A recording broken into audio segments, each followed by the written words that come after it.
Salut les filles, donc aujourd'hui je vais vous reparler du sujet très convoité de la pousse des cheveux par le biais de la cure de crème ou de lait de coco. Donc on va en reparler parce qu'actuellement je suis en train d'en faire une, donc vous avez deux solutions. Donc vous avez ces petites briquettes de crème de coco de 200 ml et il me semble que vous avez un format supérieur à celui de 500 ml. Donc vous avez deux choix pour votre cure. Vous pouvez choisir de faire une cure très rapide qui se passe tous les 2 jours. Donc en gros, tous les 2 jours avant votre shampoing, vous faites un masque au coco. Vous le laissez poser autant de temps que vous souhaitez, sachant que 2 heures minimum, c'est très bien. Certaines constateront qu'il y a plus d'effets quand elles le laissent toute la nuit. D'autres trouveront que les effets sont exactement les mêmes si elles laissent poser 2 heures. Donc ça, c'est à vous de décider si vous laissez 2 heures ou plus. Moi, je laisse 2 heures à 4 heures. Une petite brique, personnellement, me fait une application. Donc quand vous choisissez les applications rapprochées tous les 2 jours, je vous conseille de prendre la grosse brique qui est plus économique. Et comme vous l'utilisez tous les 2 jours, je veux dire, elle n'aura pas le temps de se périmer. Tandis que celle-ci, je veux dire, elle est un peu plus chère, mais ça sert à faire une cure plus espacée. Par exemple, moi je la fais tous les 4 à 5 jours. Donc une briquette qui tient à peu près 5 jours dans le frigo, c'est un petit peu difficile, donc je préfère utiliser les petites comme ça. Je verse le tout sur ma tête, pour ma longueur ça suffit largement. Et donc voilà pour ça. Donc je laisse poser à peu près entre 2 et 4 heures quand j'ai le temps. Je trouve que 4 heures maximum c'est très suffisant. Pour moi c'est pareil que si je laissais une nuit, donc ça me convient très bien comme ça. Vous pouvez y ajouter tout ce que vous souhaitez. Oh, je galère, désolée. Donc actuellement moi j'utilise de l'huile de ricin avec, qui est très bonne également pour la pousse des cheveux. Vous avez l'huile d'avocat, l'huile de coco. Vous pouvez également faire un petit mélange d'huile adapté dans cette cure. Voilà. Sinon, petite chose, si vous faites des colorations, du henné, évitez de faire cette cure, car comme c'est comment dire, le lait devient acide au bout d'un moment au niveau de la pose, ça va prendre un coup au niveau de la couleur, et quand vous allez rincer, vous allez perdre toute votre coloration. Donc actuellement, comme je ne fais pas de henné, j'en profite pour faire une cure de crème de coco. Donc voilà pour ça. Donc si vous voulez pas perdre de couleur, je vous conseille pas du tout cette cure, mais plus mettre de l'huile au niveau des racines, de ricin ou d'avocat ou également de coco. Donc voilà pour ça. Qu'est-ce que j'ai eu encore comme question? Sur cheveux humides ou cheveux secs, ça c'est à vous de voir. Sachant que moi je trouve que sur cheveux humides c'est beaucoup plus facile. Donc moi je partirais plus sur ça. Sur cheveux humides mais quand même essorés. Donc voilà, maintenant on va passer à l'application. Donc je vais vous montrer un petit peu comment ça se passe. Donc là cette nuit j'ai fait un masque à base d'huile. J'ai fait un mélange d'huile de pépins de raisin, de beurre de karité et d'huile de coton. Donc j'ai laissé poser toute la nuit jusqu'à cet après-midi. Donc vous constaterez pourquoi mes cheveux sont dégueulasses. Ça me fait 5 jours sans shampoing et comme vous pouvez voir c'est bien gras quand même là. Donc ce que je fais avant d'appliquer, c'est que j'ai pris un flacon vaporisateur. Donc là c'est Yves Rocher, mais bon il n'y a rien dedans à part de l'eau. Donc je vais pulvériser sur la totalité de la chevelure pour l'humidifier.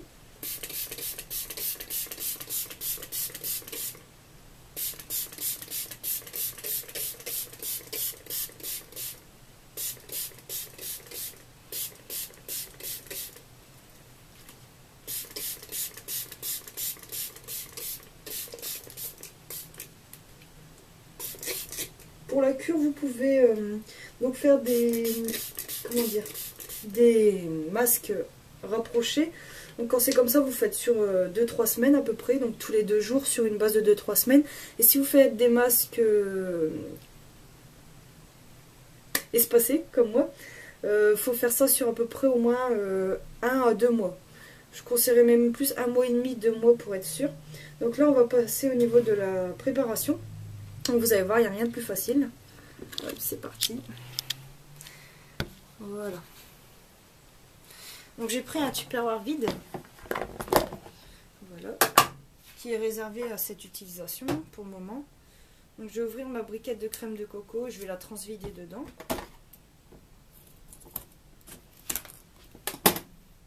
Donc je vais mettre la totalité de la briquette. Alors après, entre le lait ou la crème de coco, il n'y a pas grande différence parce que c'est exactement pareil. Sauf que le lait sera plus liquide que la crème de coco. Mais il y a quelqu'un qui m'a donné un bon conseil, c'est de mettre la briquette au frigo. Ça va un petit peu comment dire, solidifier et crémer la préparation, ça va être plus facile à appliquer. Parce que là, comme vous pouvez constater, ça reste quand même liquide. Voilà. Donc là, j'ai mis la totalité de la briquette et je vais passer à l'huile de ricin que je vais mettre totalement au pif. Ça coule pas très vite, donc voilà. Un petit peu une dose au pif. Donc tous les deux sont très très bons pour la pousse des cheveux. Donc cumuler, ça peut être que bien. Voilà. Ensuite, je vais fermer et je vais secouer.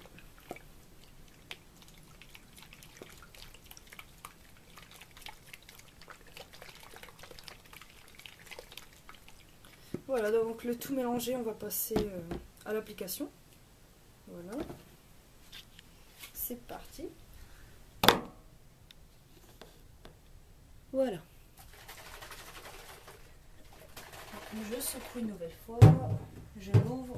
Donc mes cheveux sont humidifiés. Pas besoin de les laver ni quoi que ce soit. Ça sert à rien de les laver. Dans tous les cas, ce sera gras. Donc ensuite, j'applique avec les mains un petit peu n'importe comment. Je masse. Je fais d'abord le pourtour de la tête. Pour l'huile, vous faites avec ce que vous avez. Il ne faut pas forcément avoir la même que moi. Du moment que c'est une huile vierge, à pression à froid. C'est le principal, qu'il n'y ait pas d'additif dedans et que ce soit seulement de l'huile de ricin. Ou si vous ne trouvez pas d'huile de ricin, vous pouvez remplacer par l'huile d'avocat ou l'huile de coco. Donc je mets bien la totalité.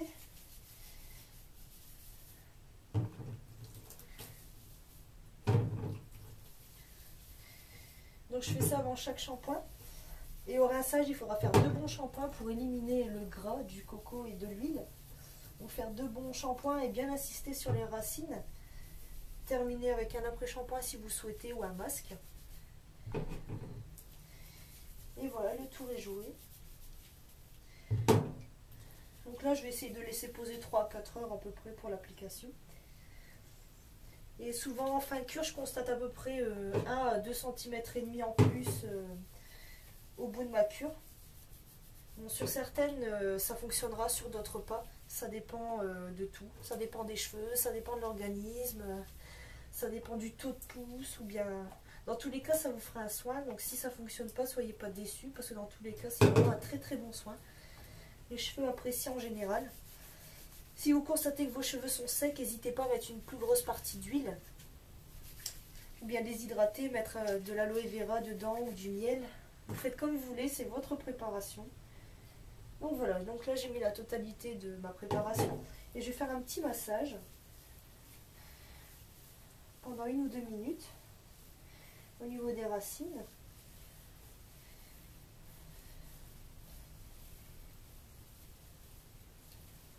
Pas hésiter à assister avec le bout des doigts, des mouvements circulaires de gauche à droite, de haut en bas, etc. Si vous n'êtes pas très doué pour les massages crâniens, vous pouvez utiliser un masseur de tête. C'est très bon pour la pousse, ça active la circulation du sang. C'est très très bien. Ça détend en plus de ça. Ce que je vous conseille après, c'est de bien essorer vos cheveux pour enlever le surplus de coco, pour éviter que ça dégouline sur le visage pendant 2-3 heures. C'est vraiment pas agréable. C'est ennuyeux de se balader avec un sopalin, etc. Ce que je fais, c'est que je les attache. Je ne mets pas de cellophane, pas de rien du tout en fait. Je laisse comme ça à l'air libre. Au bout d'un moment, vos cheveux vont devenir un peu cartonneux. Faut pas vous inquiéter, c'est parce que le lait de coco a séché. Donc vos cheveux vont vous paraître durs, mais au rinçage, vous verrez que tout va rentrer dans l'ordre, il n'y a pas de souci. Par contre, ce que vous pourrez constater, c'est une chute de cheveux plus grosse. Vous allez constater que vous perdez énormément de cheveux, mais ça, faut pas vous inquiéter parce que ça arrive à tout le monde lors de cette cure. Faut vraiment pas vous inquiéter parce que c'est des cheveux morts qui doivent tomber dans tous les cas. Donc voilà, il n'y a pas de souci de ce côté-là. Vous n'allez pas perdre de masse, rien du tout. En général, moi, ça me donne du volume. Donc j'espère que vous aurez le même résultat que moi. Pour la cure, là, je vais faire à peu près 10 masques. Je vais peut-être aller jusqu'à 15. Ce qui est bien, c'est de faire 2 mois complets, si on peut. C'est vraiment très très bien. Et comme marque, je vous conseille Suzy One. C'est vraiment la meilleure. Si vous n'en avez pas, vous pouvez vous prendre la Cara ou une marque en dessous, mais faire attention que le pourcentage de coco soit quand même supérieur à 90%. 99% c'est l'idéal.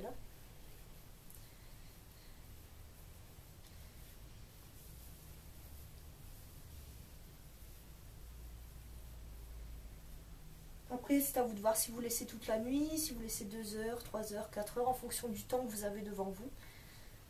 Mais pour la nuit, je vous conseille quand même de mettre une charlotte pour éviter de graisser vos têtes d'oreiller ou autre, ou mettre une serviette en dessous. Après, si vous avez besoin d'autres conseils, si vous cherchez d'autres réponses à vos questions, je vais vous mettre le lien qui va vers mon blog et qui répond directement à vos questions. Vous avez des réponses très très complètes. Je pense que l'article est assez complet, ça vous fera gagner du temps et à vous aussi. Donc vous pourrez consulter le lien juste en dessous de cette vidéo, il n'y a pas de souci. Voilà, donc j'ai terminé. Là, je vais essorer pour enlever le maximum de coco. Donc là, l'eau est rose parce que j'ai mis mon masque maison dans lequel j'avais mis du mica cuivré. Donc ma préparation était rose et là, en fait, vu que j'enlève le lait de coco, la couleur est rose.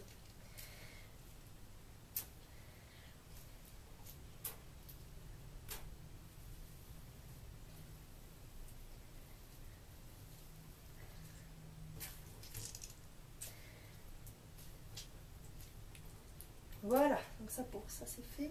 Donc là je vais me faire un chignon et je vais laisser sécher tranquillement à l'air libre pendant 3 à 4 heures. Et tout à l'heure je me ferai 2 shampoings, sans doute un après-shampoing et un rinçage citron-miel comme d'habitude. Donc après cette cure, à court terme je constate beaucoup de volume. Beaucoup de volume, un petit peu plus de masse, c'est déjà pas mal. De la brillance surtout. Point négatif, je perds énormément de cheveux. C'est pas très agréable à voir au fond de la baignoire. C'est chiant parce que ça fait graisser un tout petit peu plus vite les cheveux. Donc si en ce moment vous espacez vos shampoings, ça va pas être évident. C'est très très gras quand même, mais l'odeur est pas désagréable. Si vous aimez bien le coco, vous allez vraiment adhérer. Donc c'est très très bien pour ça. Donc là je vais me laver les mains, je vais vous montrer le résultat.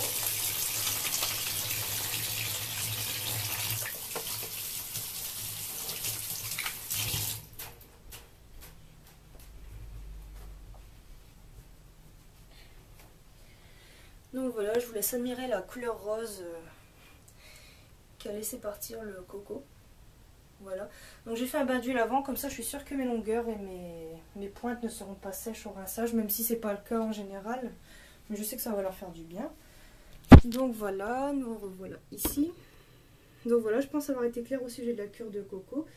Donc vous pouvez ajouter ce que vous souhaitez, tous les ingrédients vraiment que vous voulez. Si vous voulez mettre de l'aloe vera, du miel... n'hésitez pas, c'est à vous de voir. Mais si vous voulez vraiment rester sur l'actif pousse, je vous conseille vraiment le ricin, l'avocat, l'huile de coco, crème de coco, etc.